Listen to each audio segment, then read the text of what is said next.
Manchester United terima tawaran gila, butuh dana buat transfer besar.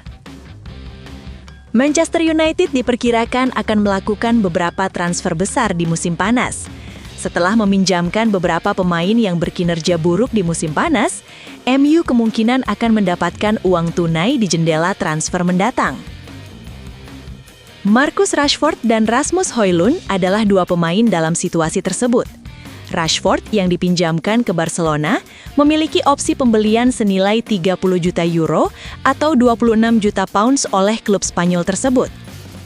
Barcelona sudah berusaha untuk mengurangi jumlah tersebut, namun tidak membuahkan hasil, karena Setan Merah hanya bersedia melepas sang penyerang dengan harga tersebut.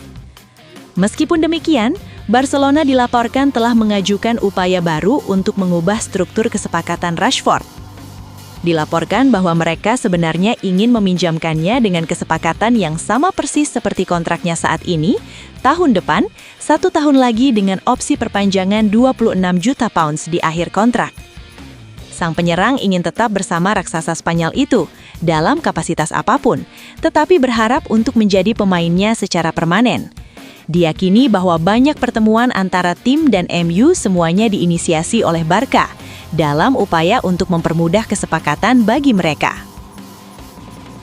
Namun United juga ingin menggelontorkan uang besar musim ini, karena itu mereka ingin mendapatkan kembali sebagian dana dari Rashford untuk membantu hal itu. Sementara itu, kesepakatan Højlund dijadwalkan akan dikonfirmasi jika Napoli lolos ke Liga Champions musim depan. Mereka saat ini berada di posisi ketiga di Serie A.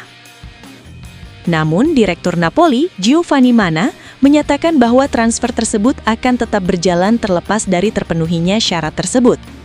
Tidak ada keraguan, Rasmus Højlund akan tetap di sini, katanya.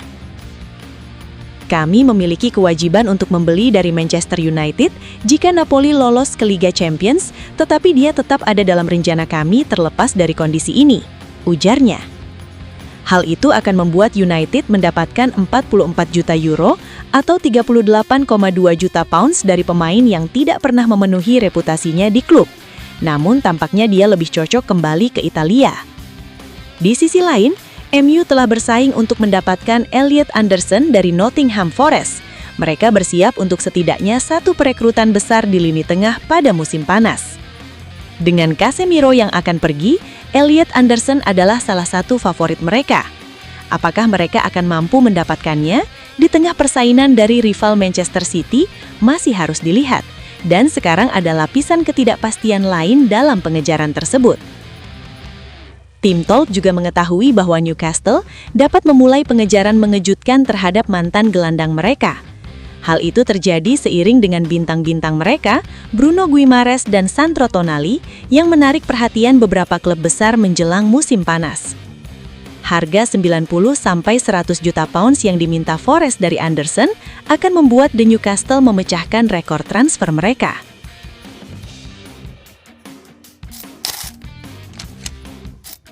Sihir Bruno Fernandes, alasan Manchester United bisa kalahkan Aston Villa. Bruno Fernandes mendapatkan pujian setinggi langit dari Wayne Rooney seusai laga Manchester United versus Aston Villa baru-baru ini.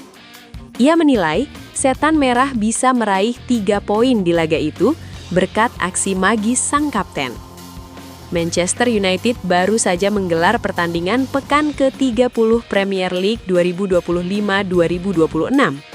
Mereka menjamu Aston Villa di Old Trafford untuk berebut 3 poin di laga ini. Pertandingan ini berjalan sengit dan sama kuat di babak pertama. Namun di babak kedua, MU berhasil bangkit dan memenangkan laga ini dengan skor akhir 3-1. Wayne Rooney menyebut bahwa Setan Merah memetik sebuah kemenangan yang krusial di laga ini. Saya rasa ini kemenangan yang sangat penting bagi Manchester United, buka Rooney di BBC Radio 5 Live. Menurut Rooney, pertandingan di Old Trafford tadi berjalan sengit karena kedua tim sama-sama tampil mengancam di babak pertama. Ia menyebut bahwa MU tampil beda di babak kedua. Mereka tampil dengan energi yang lebih besar dan mereka akhirnya bisa memetik kemenangan di laga ini. Di babak pertama, pertandingan berjalan cukup datar karena kedua tim saling meredam satu sama lain. Namun di babak kedua, United bermain dengan energi yang lebih besar, sambung Rooney. Lebih lanjut, Rooney tidak ragu untuk menunjuk Bruno Fernandes sebagai aktor utama kemenangan Manchester United atas The Villains di laga ini. Menurut Rooney, Fernandes benar-benar mengontrol jalannya pertandingan di laga ini. 2 assist yang ia buat di pertandingan ini juga menjadi bukti bahwa Fernandes adalah bintang utama di laga tersebut. Saya rasa bintang utama di pertandingan ini adalah Bruno Fernandes. Dia jadi pembeda di pertandingan ini. Pungkas top skor sepanjang masa Manchester United tersebut. Di laga melawan Aston Villa ini, Bruno Fernandes berhasil memecahkan rekor yang berusia 26 tahun milik David Beckham. Ia berhasil jadi pemain Manchester United yang mampu mencetak assist terbanyak dalam satu musim di Premier League, dengan total 16 assist, melewati rekor Beckham yaitu 15 assist.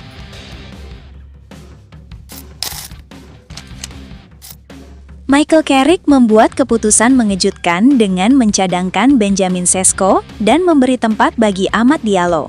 Pilihan ini sempat memunculkan tanda tanya. Namun Sesko segera menjawabnya di lapangan. Masuk pada menit ke-75, penyerang asal Slovenia itu langsung memberi dampak.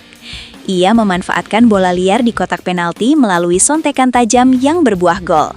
Momen itu sekaligus mematikan peluang Villa untuk bangkit.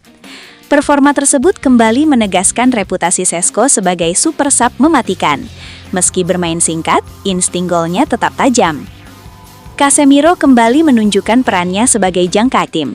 Ia membuka keunggulan lewat sundulan keras memanfaatkan sepak pojok Bruno Fernandes. Gol itu menjadi yang ke-7 bagi gelandang Brasil tersebut musim ini. Kontribusi itu menegaskan bahwa pengaruhnya belum tergantikan di lini tengah Man United. Di tengah wacana regenerasi pemain, kepemimpinan Casemiro tetap bernilai besar. Ia memberi keseimbangan sekaligus ancaman di depan gawang lawan. Karena itu, mencari pengganti sepadan bukan perkara mudah. Kehilangan sosok seperti Casemiro berpotensi meninggalkan celah dalam mentalitas tim. Terlepas dari kemenangan, keputusan Carrick mencadangkan Sesko sempat membuat alur serangan Man United kurang efektif. Di babak pertama, banyak umpan silang dari sisi sayap tak menemukan sasaran. Bryan Mbeumo dan Amad Diallo kerap gagal menyambut bola matang di kotak penalti. Akibatnya, serangan MU terasa tumpul sebelum jeda. Menariknya, ketika Sesko masuk, aliran umpan silang justru berkurang. Meski begitu, ia tetap mencetak gol dari situasi permainan terbuka. Pada akhirnya, ketajaman Sesko meredam kritik terhadap pilihan taktis Carrick. Kemenangan ini menutup celah yang sempat terlihat sepanjang laga.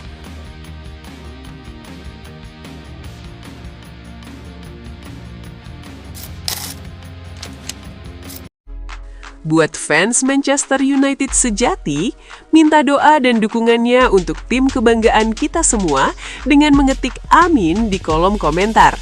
Mudah-mudahan Manchester United lebih baik lagi dari tahun ini dan selanjutnya.